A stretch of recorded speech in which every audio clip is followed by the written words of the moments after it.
our main focus, once the Formula-1 circus is gone, is to entertain people that come here for holiday, which means that we have a number of short programs in terms of teaching kids how to ride motorcycles, teaching people how to ride the car, and obviously if you're not too interested in driving behind the wheel, you can either be in the passenger seat or you can just go for the excursion program, which we have a number of as well.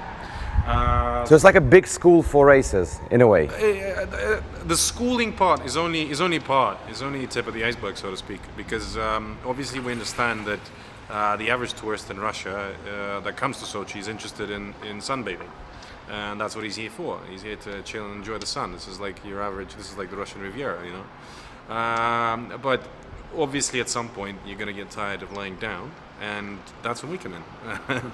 We're here to entertain. That's the general idea. And apart from obviously the daily activities that we have here, another very important part of the circuit life is your corporate events. Basically, RosGonki, it's an event agency with a racing kind of racing slant, so to speak.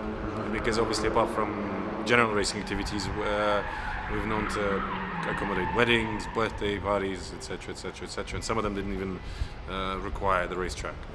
People just come in here, rent, and we help them out to make the kind of the event of their life, so to speak. Now tell me something. I know you are a racer yourself, right?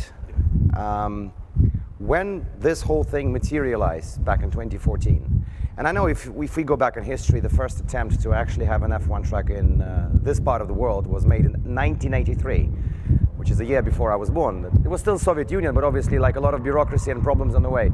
When this whole thing became real, was that like a dream come true for you and many other racers in this country?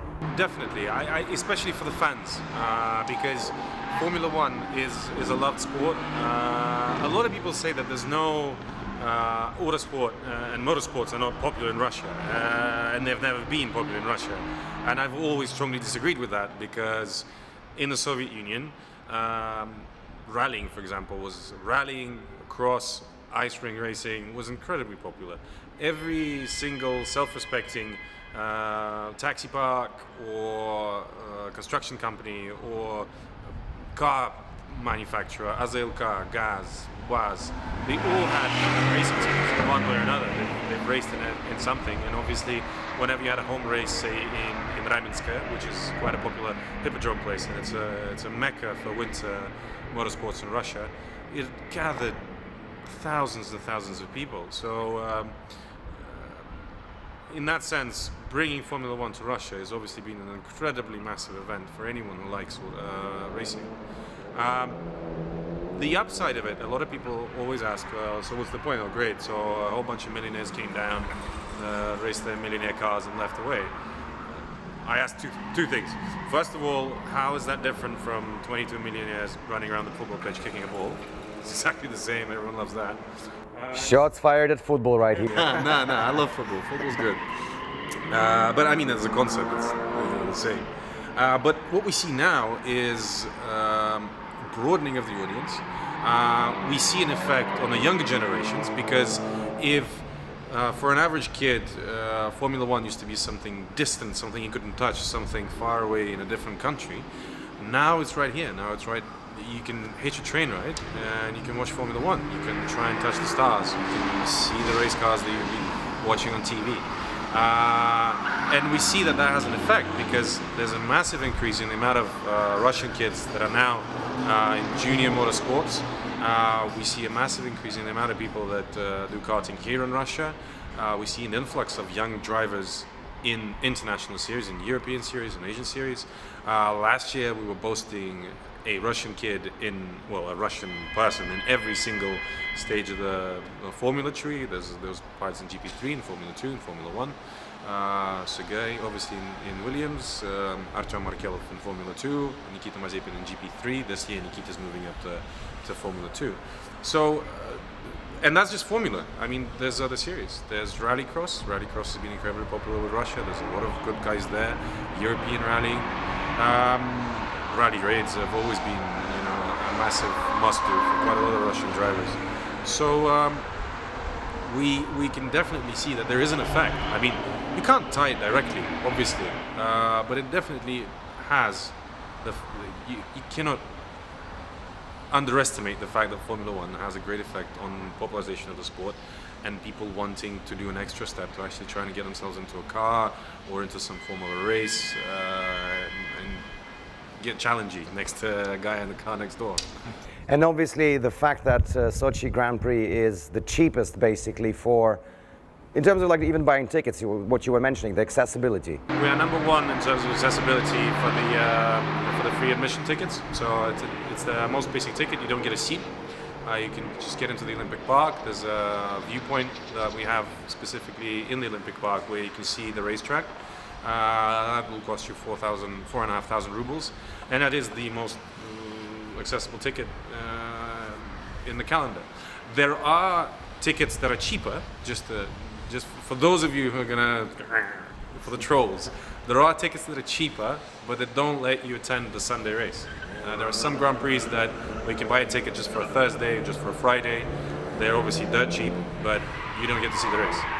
Well, you barely get to see the cars, because if you come to a racetrack on Thursday's media day. There's no Formula activity, so you're just there to kind of see how everyone's just arrived. Now, for a relative noob in Formula 1 racing, such as myself, and I admit that, I know that the contract for the Sochi Grand Prix was signed for 7 years, 5 of which have already gone, right?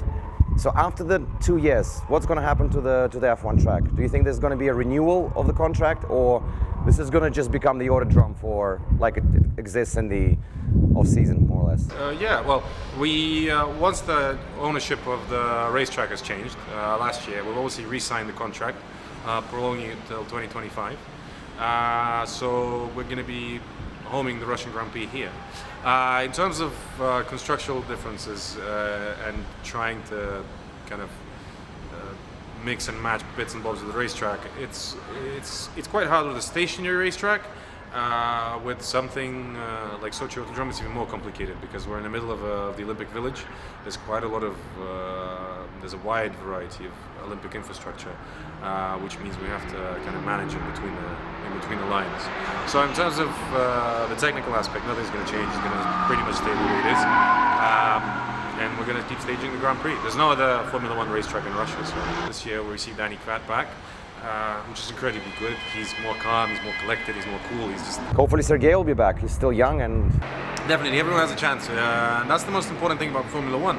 Last year we had discussions about, is Danny going to be back? He's gone to a place where no one comes back because since you're not an avid fan of Formula 1, there's this belief that once you become a test pilot or once you become a factory pilot, factory driver, sorry. They don't say pilots in English, they say drivers. Once you become a factory driver, there's no way back. So they've put Danny in a closet somewhere in Ferrari and forgot about him. It's like, you're wrong. He's back. He's behind the wheel, and he's doing good. He's doing really good. He's in the points most of the races that happen so far. He's, as I said, he's cool, calm, collected, and I just wish him a little bit of luck. That's, in all fairness, that is all Danny needs to show result, because it's an ever-changing world, and unfortunately you get more bad luck than good luck. Danny has gotten more bad luck than good luck, but at some point that streak has to change, and once it does, I'm sure we'll see a Russian driver on the podium again. Thank you so much for your time and for your insight. Thanks very much. Appreciate it. Thank you.